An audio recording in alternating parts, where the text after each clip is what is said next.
उमेदवारी रद्द करण्यामागे मोठं कारस्थान आहे असा आरोप करण्यात आला आहे। वंचितचे अभिजित राठोड यांनी प्रशासनावरती हा आरोप केलेला आहे। निवडणूक निर्णय अधिकाऱ्यांनी उमेदवारी अर्ज रद्द केल्यामुळे ही टीका करण्यात आली आहे। यवतमाळ वाशिम मधील उमेदवाराबाबत प्रकाश आंबेडकर निर्णय घेतील असं सुद्धा राठोड यांनी म्हटलेलं आहे।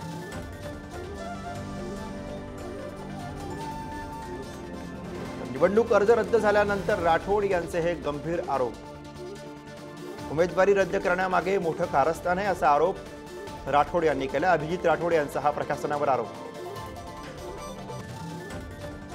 पत्र दाखल केलं, अर्ज दाखल केला, त्यामध्ये काही तपासणी दरम्यान काही त्रुट्या आढळल्या। निवडणूक ही 5 वर्षांमधून एकदा येणारी अशी प्रक्रिया आहे। चूक हा मानवी स्वभाव आहे, त्याच्यामुळे त्या चुका दुरुस्त करून घेणे हे सुद्धा अपेक्षित आहे। आणि त्या चुका झाल्यामुळं, त्या त्रुटी काढल्या गेल्यामुळं तो उमेदवारी अर्जच रद्द करायचा आणि उमेदवारच बाद करायचा हा एक षडयंत्र या प्रसंगी आम्हाला निदर्शनास आलं।